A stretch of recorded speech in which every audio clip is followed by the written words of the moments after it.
Hello again everyone, welcome to my next video.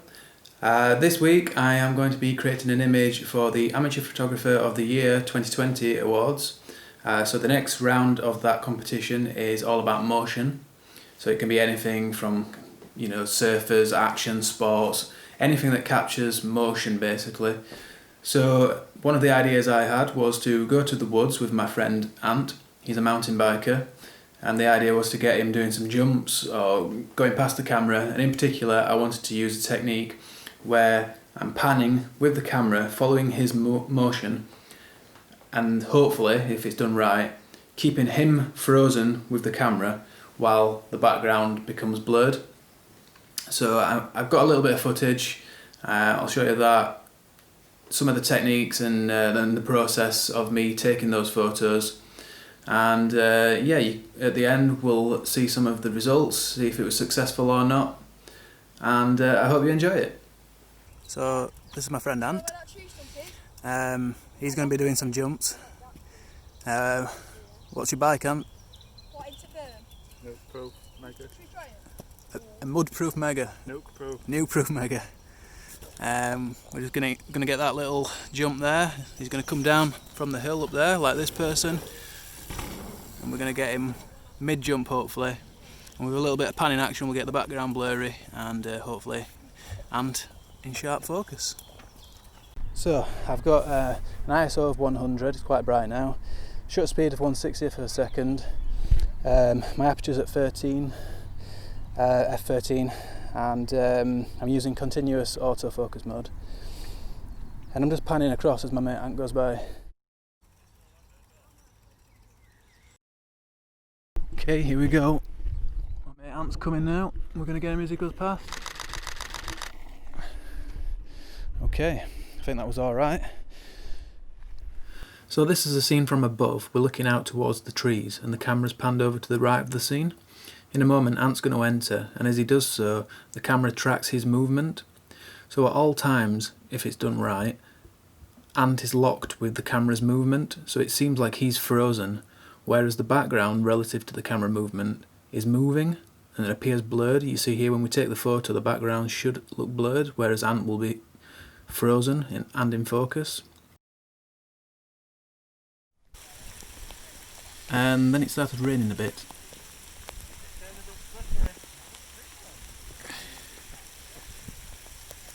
How did that one go, Ant? Happy with it?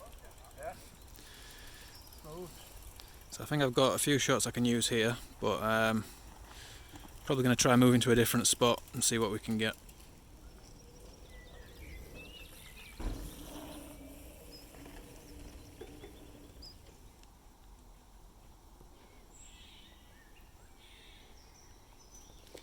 Okay, so I've switched to my 11-16 2.8 wide angle lens now. The plan is just to get some front on wide angle shots really.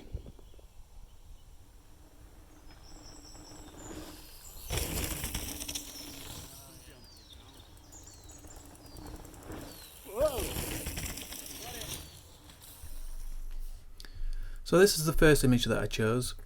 The effect worked, the background is blurry and I've got Ant kind of in focus. He's not as sharp as I would like. I'm not sure if that was how I was panning.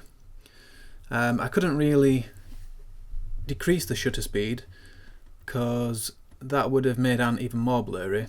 If I'd have increased the shutter speed then the background wouldn't have been as blurry. So yeah, I think the problem was that I wasn't panning perfectly with Ant, and it's made the background blurry but Ant's not quite sharp enough. But overall I'm happy with it.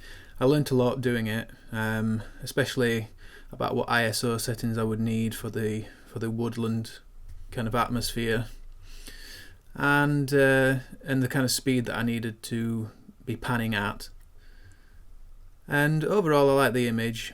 Perhaps the composition is not quite, I was concentrating more on the technique of the panning, so I could have worked more with the composition, but I like how Ant is positioned in the frame and his kind of pose and things, so yeah, not a bad picture at all. Here we have the second image that I chose, pretty similar to the first one. It was in the same location, but I went with a wider crop on this one. The blur in the background was quite nice all the way out in front of Ant, so I cropped it down to a 16:9 ratio, so it's got quite a cinematic feel to it, and it's got a bit of space in front of Ant now to move into, so I quite like that. It's more pleasing for the eye when you've got a moving object coming in from one side of the image. If you leave a little bit of space for them to move into, obviously they're not going to move into it, but if they were moving, you know, your brain imagines that they'll move into that space. I think Ant, his kind of face and arms are more in focus on this one, but then the wheels of the bike and things are not as in focus. I'm not quite sure why that was. It must be to do with the angle of the camera. Maybe the wheels are spinning faster, I don't know. But yeah, it's same comments as the first one really. I'm pleased with how the technique worked out, and getting the background blurry and in focus and sharp, not blurred. But again, he's just a little bit, I mean, you might not be able to see it here on the video, but when you zoom in, there's a slight blur around the edges of his nose and mouth and things. And I might submit these to the competition. Maybe I'll try and get something else in the meantime. I don't think I'll win with them, but that's not the point. The point is I had fun doing it, and I'm just trying to improve, just trying to get better all the time. So yeah, I think I learnt a lot, and definitely had a good time doing it.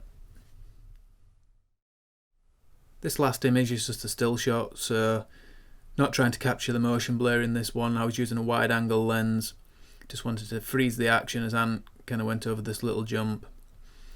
So yeah, it looks a lot sharper. I'm happy with the exposure and things. The only thing I'm not quite as happy with on this one is Ant's positioning in the frame. It would be nice, as I said in the earlier picture, if there's a little bit of space for him to move into, whereas this one, it's the opposite way around. He's kind of at the edge of the picture moving out, and that's not quite as pleasing. So really I should have been framing more to the left of this and getting Ant coming in from the right. But overall I like it. It's a good action pose, nicely in focus, and yeah, like I said, it's decent exposure, and overall quite happy with it. So there we go. That was all really good fun. It was a beautiful sunny day. It was good to get out, good to see my friend Ant, and yeah, wasn't the perfect result that I wanted, but I did have a great time and I learnt a lot. So thanks again for watching. I think the subscribers are slowly growing now, so that's really great. If you're new to the channel, please subscribe, like the videos, that always helps. And yeah, check me out in other places. I've got my website, robertbishop.uk. You can find my photos and my blog there. I'm on social media. You'll be able to find the links from my website to all my social media. And yeah, thanks a lot for watching and subscribing, and I hope you'll tune in for next week's video.